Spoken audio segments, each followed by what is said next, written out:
नमस्कार, यो हो टिभी टुडे नेटवर्क सुदूरपश्चिम खबरमा स्वागत छ। म संगीता थापा। सुरु गरौं अहिलेसम्मका प्रमुख खबरबाट। पश्चिमी नाका गड्डा चौकीमा नेपाल गेट निर्माण गर्ने भीमदत्त नगरको तयारी। नेपाली संस्कृति पहिचान र संरक्षणमा टेवा पुग्ने विश्वास। 66 लाखमा ठेक्का सम्झौता। कैलालीको गोदावरी नगर क्षेत्रमा संगठित चोरीका घटनामा वृद्धि। महामारीले युवा बेरोजगारी बढेसँगै अपराधिक घटना बढेको हुन सक्ने आकलन। स्थानीय त्रासमा। सुदूरपश्चिम प्रदेशमा बिहीबार थप 65 जनामा कोरोना संक्रमण पुष्टि। कुल संक्रमितको संख्या 9800 पुग्यो। 8100 बढी संक्रमण मुक्त। डडेधुरामा चन्दाकै भरमा विद्यालय सञ्चालन। सरकारी दरबन्दी नहुँदा निजी स्रोतमा विद्यालय सञ्चालन गर्न बाध्य। स्रोतको अभावले शैक्षिक गुणस्तर खस्किँदै। र नयाँ पुस्ताको आकर्षण घट्दा आरन व्यवसाय सङ्कटमा। उपभोक्ताको रोजाइमा समेत आधुनिक सामग्री। परम्परागत सामग्रीले बजार नपाउँदा व्यवसाय मारमा। अब सुदूरपश्चिम खबर विस्तारमा। नेपालको पश्चिमी नाका गड्डा चौकीमा नेपाल गेट निर्माण गरिने भएको छ।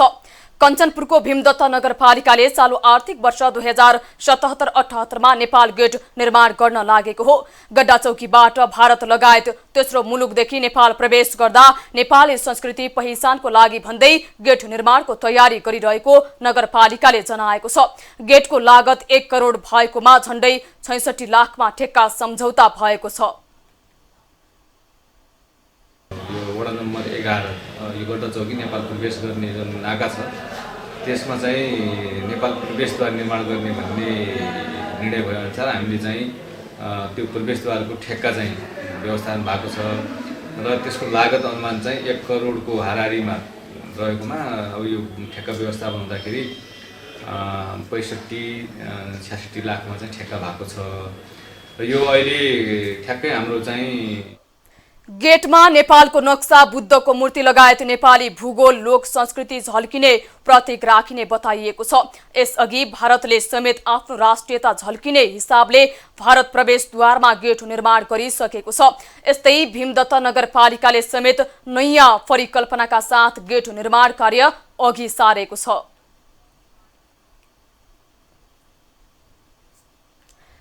कोरोना संक्रमण भएर होम आइसोलेसनमा बसिरहेको बेला अकस्मात स्वास्थ्यमा समस्या देखिएपछि अस्पताल भर्ना हुनुभएका सुदूरपश्चिम प्रदेशका आन्तरिक मामिला तथा कानून मन्त्री प्रकाश शाह डिस्चार्ज हुनुभएको छ। 5 दिन होम आइसोलेसनमा रहनुभएका उहाँको नाकबाट रगत बग्न थालेपछि बिहीबार सेती प्रादेशिक अस्पतालको कोरोना अस्पतालमा भर्ना हुनुभएको थियो। अस्पतालका वरिष्ठ फिजिशियन डाक्टर शेर बहादुर कमर तथा नाक कान घाँटी रोग विशेषज्ञ डाक्टर अशोक श्रीपाइली लगायतको टोलीले गरेको उपचार पश्चात अवस्था सामान्य भएपछि मन्त्री शाहलाई डिस्चार्ज गरिएको हो। अहिले आफ्नै निवासमा रहनुभएका उहाँको स्वास्थ्य अवस्था सामान्य रहेको पारिवारिक स्रोतले जनाएको छ।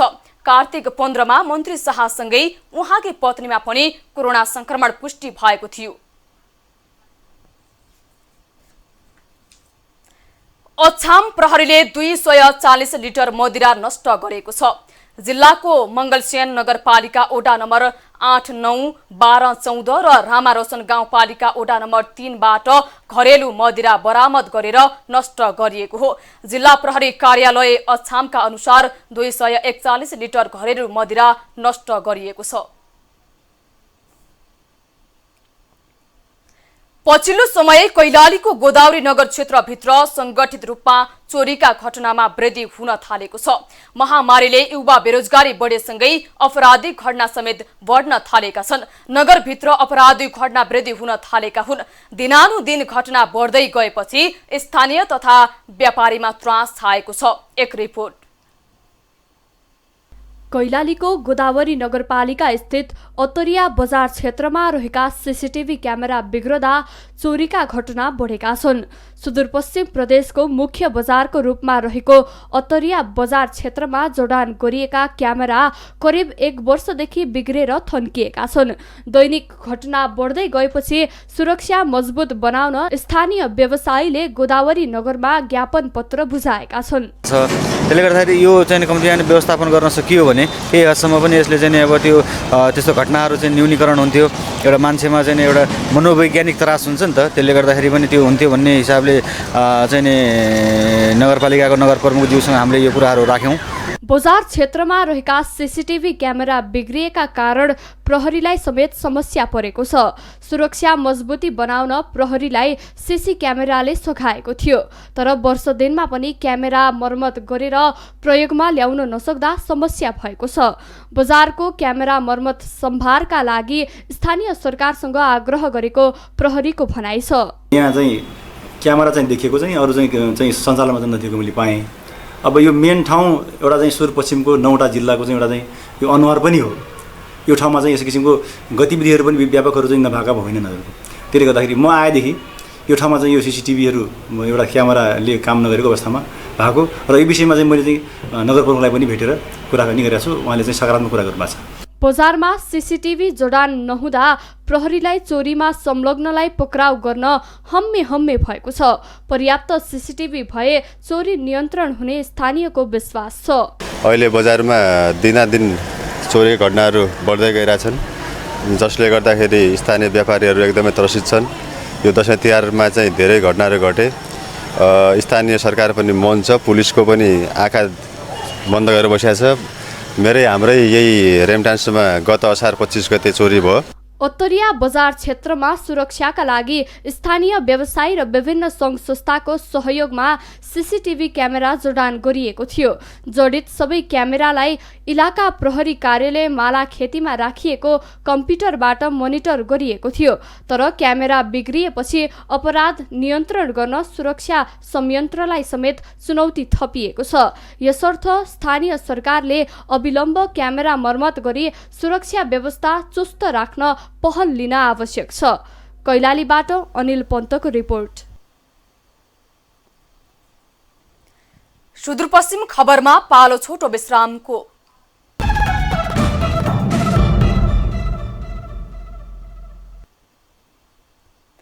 अब बाँकी खबर। बेचबिखनका लागि भारत लैजान धनगढी पुर्याइएका 3 जना किशोरीहरूलाई उद्धार गरेको कैलाली प्रहरीले जनाएको छ। धनगढी बस पार्क स्थित एक होटेलमा राखिएका 17, 18 र 19 वर्षीय किशोरीहरूलाई उद्धार गरेको प्रहरीले जनाएको हो। किशोरीहरू 2 जना सर्लाहीका र 1 जना सिन्धुलीका हुन्। त्रिनगर नाका हुँदै भारत पुर्याउन लागेको सूचनाका आधारमा परिचालित टोलीले किशोरीहरूको उद्धार गरेको जिल्ला प्रहरी कार्यालय कैलालीले जनाएको छ। उनीहरूलाई शान्ति पुनःस्थापना गृहको सेफ हाउसमा राखिएको छ। अनुसन्धानको लागि प्रहरीले होटेल सञ्चालक टेकेन्द्र बडैला सहित 4 जनालाई पक्राउ गरेको जनाएको छ। 3 जना किशोरीहरू उद्धार गरिएको स्थानबाट नेपाल भारत सीमा करिब 3 किलोमिटर मात्रै पर रहेको छ। सुदूरपश्चिम प्रदेशमा बिहिबार थप 65 जनामा कोरोना संक्रमण पोजिटिभ देखिएको छ।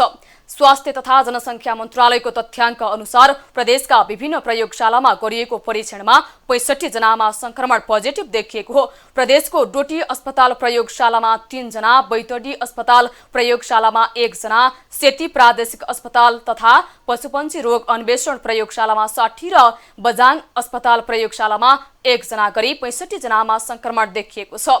यो सँगै सुदूरपश्चिम प्रदेशमा हालसम्म 9758 जनामा कोरोना संक्रमण पुष्टि भएको छ भने 8100 बढीले कोरोना जितेका छन्। कैलालीको भजनी नगरपालिका 5 दिनका लागि बन्द गरिएको छ। नगरपालिकाका कर्मचारीमा कोरोना संक्रमण देखिएपछि 5 दिनका लागि बन्द गरिएको हो। बिहिबार एक सूचना जारी गर्दै कार्तिक 21 गतेदेखि 25 गतेसम्मका लागि बन्द गरिएको कार्यालयले जनाएको छ।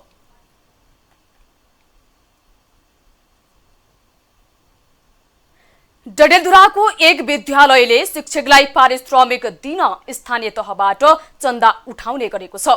जिल्लाको परशुराम नगरपालिका 1 मलासमा अवस्थित सिद्धनाथ माध्यमिक विद्यालयले स्थानीयबाट चन्दा उठाएर निजी स्रोतका शिक्षकलाई पारिश्रमिक दिने गरेको छ। एक रिपोर्ट। डडेलधुरा जिल्लाको परशुराम नगरपालिका 1 मलासमा अवस्थित सिद्धनाथ माध्यमिक विद्यालयले शिक्षक दरबन्दी नहुँदा स्थानीयबाट चन्दा सङ्कलन गरी शिक्षक नियुक्त गर्नु परिरहेको छ। मलास क्षेत्रका स्थानीयहरूले वार्षिक रूपमा प्रति परिवार 3500 देखि 4000 रुपैयाँसम्म चन्दा उठाउने गरेका छन्। 2038 सालमा स्थापना भई 2066 देखि माध्यमिक तहको स्वीकृति पाएको श्री सिद्धनाथ माध्यमिक विद्यालयले शिक्षक दरबन्दी भने अहिलेसम्म पनि पाएको छैन। वडामा एउटा मात्र विद्यालय रहेको छ। सदरमुकाम बसेर अध्ययन गर्न आर्थिक अभाव उत्तिकै छ। यस ठाउँका अभिभावकहरूले शैक्षिक सत्र सुरु हुनुभन्दा पहिले नै माध्यमिक तहमा बालबालिका पढाउनका लागि चन्दा सङ्कलन गर्नुपर्ने बाध्यता छ। प्राथमिक तहमा मात्र स्थायी दरबन्दी भएको यस विद्यालयमा निमावि तह समेत राहत कोटामा चलाउनु पर्ने बाध्यता छ। करै मात्रै प्रदेशबाट स्वयंसेवक शिक्षकको कोटा गरी माध्यमिकमा 2-3 जना शिक्षक त्यसरी राख्न सकिएको छ भने अझै पनि जनशक्तिको अभाव छ। जो अभावलाई चाहिँ अभिभावकहरूले नै चन्दाको भरमा स्थानीय शिक्षकहरू राखेर चाहिँ पूर्ति गर्नु परिराखेको छ। अब चन्दा चाहिँ परिवारै पछि अनिवार्य भन्ने किसिमले चाहिँ लगाएर त्यो चन्दा चाहिँ अभिभावकले पनि राम्रो सहयोग गर्नुभएको छ। दुर्गम क्षेत्रको विद्यालय भएकाले पनि र विकल्प योभन्दा बाहेक विद्यालय 10 सम्मका लागि विद्यालयको विकल्प समुदायसँग पनि नभएकाले जेन तेन गरेर पनि हामीले चलाउनै पर्छ भन्ने एउटा एकीबद्धता जस्तो गरेर चाहिँ अभिभावकहरूले चन्दा वार्षिक रूपमा तिरेर नै चलाइराखेको परिस्थिति छ। विद्यालयमा शिक्षक दरबन्दी पदपूर्ति स्थानीय तहले समेत गर्न सकेको छैन। स्थानीय सरकार आए पनि विद्यालयको जनशक्ति व्यवस्थापनको चुनौती उस्तै छ। सत्रमा सिद्धिने बेला नै हामीले 3 जना शिक्षकलाई निजी शिक्षकहरूलाई अवकाश गरिरहेको छ। या अब हामीलाई यति हम्मी परिरहेछ कि स्थानीय सरकारले गर्छ, अब जे भए पनि जनताहरूको भार घट्छ भन्ने हिसाबले हामीले शिक्षक बर्खास्त गरेका थियौँ सर। अझ शिक्षक थप्नु परेको छ। अब यो कसरी गर्ने, जनता सामु जान पनि अब यस्तो लाजमर्दो कुरो भइरहेछ कि के गर्नु सर, यस्तै छ। आर्थिक अवस्था कमजोर हुँदा खाना लाउन समेत धौधौ भएका बेला चन्दा सङ्कलन गरेर शिक्षकको तलब भर्नुपर्ने बाध्यताले स्थानीयलाई सकस बनाएको छ। शिक्षकको स्थायी स्रोतको व्यवस्था स्थानीय सरकारले गरिदिएमा राहत मिल्ने स्थानीयको अपेक्षा छ। हुन त सबैलाई निःशुल्क शिक्षा भन्ने गरिरहेको छ सरकारले, त्यहीमा चाहिँ अब त्यो पनि छैन यहाँ होइन। हामीले चाहिँ त्यो चन्दा तिरेर जे भए पनि त्यो सम्हालेका छौँ। अब अरू यहाँको त्यस्तो केही छैन। हाम्रो अब घाँसबास जेन तेन भए पनि अब चन्दा तिरेरै भए पनि स्कुल सम्हालेका छौँ भन्ने त्यही हो। अहिलेको समयमा पनि यसरी बालबालिकाहरूलाई सस्तो, सहज र सर्वसुलभ शिक्षा दिन नसक्दा यस क्षेत्रका स्थानीयले सरकारको अनुभूति गर्न पाएका छैनन्। तसर्थ मुलुक नयाँ संरचनामा गए पनि शिक्षा जस्तो विषयमा राज्यको उदासीनताले संविधानमा शिक्षा मौलिक हकको रूपमा व्यवस्था भए पनि सार्थक बन्न सकेको छैन। डडेलधुराबाट राजेन्द्र विष्टको रिपोर्ट। अब जनआवाज।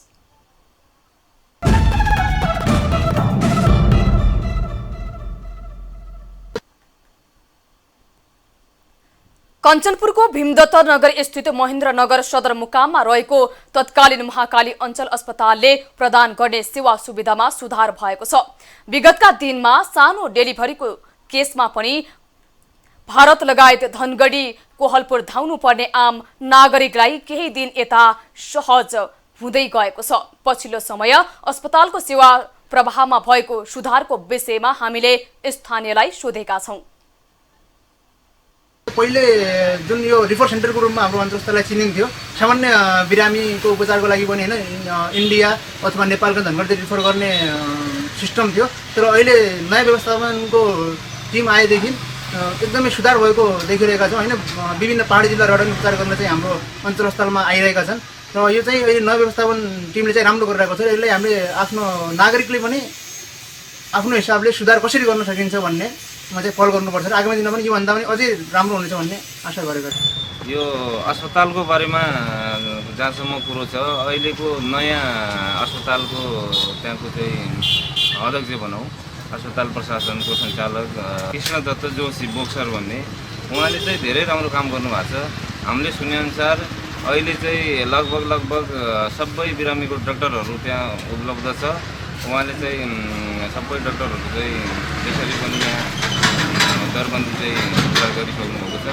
एकदमै खुसीको कुरा हो। यहाँको महेन्द्रनगरको बासिन्दालाई चाहिँ एउटा सामान्य बिरामी जस्तै महिलाको लागि बच्चा जन्माउनको लागि पनि धनगढी दौड्नुपर्ने, एउटा सामान्य हड्डीको लागि नेपालगञ्ज दौड्नुपर्ने त्यस्तो अवस्था छैन।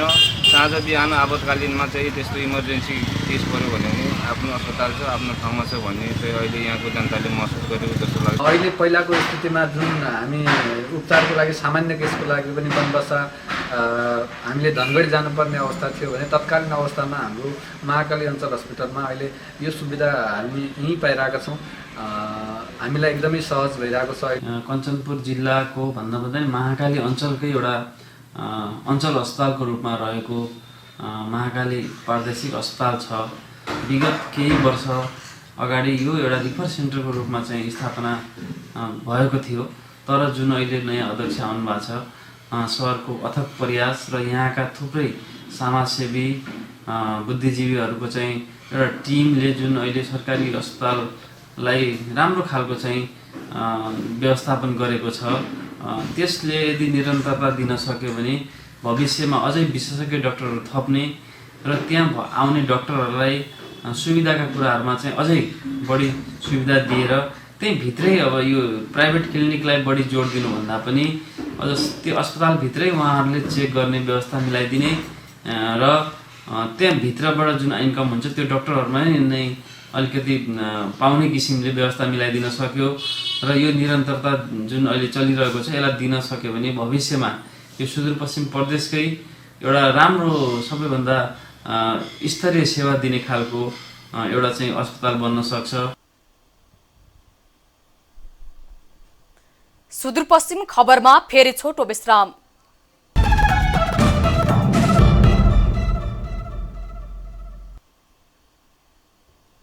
अब आर्थिक खबर।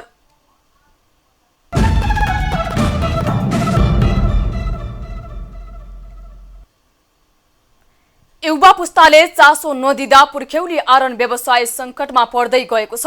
परम्परागत रूपमा आरन व्यवसाय सञ्चालन गर्दा श्रम र समय धेरै खर्च हुने र आम्दानी कम हुने भएकाले आरन व्यवसायमा युवा पुस्ताको आकर्षण घट्दै गएको छ। एक रिपोर्ट। बढ्दो आधुनिकतासँगै मेसिनबाट निर्मित आयातित औजारहरूको प्रभावले डडेलधुरा जिल्लामा आरन व्यवसाय सङ्कटमा पर्दै आएको छ। विगतमा यो पेसा स्वावलम्बी ग्रामीण समाजको एउटा महत्त्वपूर्ण पाटोको रूपमा रहेको थियो। अब आरन र आरन व्यवसायमा नयाँ पुस्ताको आकर्षण घट्दै गएको व्यवसायी बताउँछन्। होइन पेसा त हजुरको अब ठिकै थियो मानौँ होइन, अब काम गर्ने युवाले पनि राम्रो हिसाबले काम गर्यो, आफूसँग आर्थिक सहयोग छ उठाएर लगाइसकेपछि राम्रै थियो होइन। अब त्यतिसम्म लगाउन सकिँदैन। तब युवाहरू मतलब अहिले विदेशी थाले। अब पुरानो हाम्रो यो पुर्ख्यौली पेसा हो। पुस्तौँदेखि व्यवसाय गर्दै आएका आरन व्यवसायी भन्छन्, हामीसँग सिप छ, कला छ, तर लगानी छैन। देवी देवताका मूर्तिदेखि घर घरमा चाहिने सबै सामग्रीहरू बनाउन सक्ने भए पनि उत्पादनले बजार नपाउने र युवा पुस्ताको व्यवस्थाले पेसा नै सङ्कटमा परेको व्यवसायीको गुनासो छ। उनी जान्न अहिले नयाँ नयाँ प्रविधिको माल अब बजारमा आयो, कम्पिटिसन मिल्दैछ। तपाईँको अब मेसिनले बनाएको माल यो अब सफाबाट अलिकति त्यहीमा राम्रो छ। त्यही कारण यो पेसा लोप हुने जारी छ। दोस्रो आजभोलिका युवाहरूलाई अब यो पेसातिर ध्यान नदिने, इन्डियातिर जाने, अरू पेसातिर जाने। अब यहीमा अलि हार्ड कामले भयो। पहिलाको समस्या छ बाट माटोमा अलि धुलोमा बस्नुपर्ने भए हुनाले अब यो पेसा लोप नै छ। ज्याला कमाउने तर धेरै मेहनत पर्ने भएकाले युवा पुस्ताले परम्परागत आरन पेसा अपनाउन नचाहेका हुन्। आरन नहुँदा परम्परागत घराइसी तथा कृषि औजारहरू मर्मत गर्न समेत समस्या परेको छ। दैनिक घराइसीदेखि खेतीपाती र मठ मन्दिरका लागि आवश्यक सामग्रीहरूको माग बढेको छ। तर परम्परागत आरन पेसा लोप हुँदै जाँदा गाउँघरमा यी सामग्री पाउन मुस्किल हुँदै गएकाले सरकारले परम्परागत सिपको प्रवर्धनमा विशेष जोड दिन आवश्यक छ। डडेलधुराबाट हरिचन्दको रिपोर्ट। सुदूरपश्चिम खबर सकियो। बिदा लिनु पूर्व प्रमुख खबर फेरि एकपटक। पश्चिमी नाका गड्डा चौकीमा नेपाल गेट निर्माण गर्ने भीमदत्त नगरको तयारी। नेपाली संस्कृति पहिचान र संरक्षणमा टेवा पुग्ने विश्वास। 66 लाखमा ठेक्का सम्झौता। कैलालीको गोदावरी नगर क्षेत्रमा संगठित चोरीका घटनामा वृद्धि। महामारीले युवा बेरोजगारी बढेसँगै अपराधिक घटना बढेको हुन सक्ने आंकलन। स्थानीयमा त्रास। सुदूरपश्चिम प्रदेशमा बिहिबार थप 65 जनामा कोरोना संक्रमण पुष्टि। कुल संक्रमितको संख्या 9800 पुग्यो। 8100 बढी संक्रमण मुक्त। डडेलधुरामा चन्दाकै भरमा विद्यालय सञ्चालन। सरकारी दरबन्दी नहुँदा निजी स्रोतमा विद्यालय सञ्चालन गर्न बाध्य। स्रोतको अभावले शैक्षिक गुणस्तर खस्किँदै। र नयाँ पुस्ताको आकर्षण घट्दा आरन व्यवसाय सङ्कटमा। उपभोक्ताको रोजाइमा समेत आधुनिक सामग्री। परम्परागत सामग्रीले बजार नपाउँदा व्यवसाय मारमा।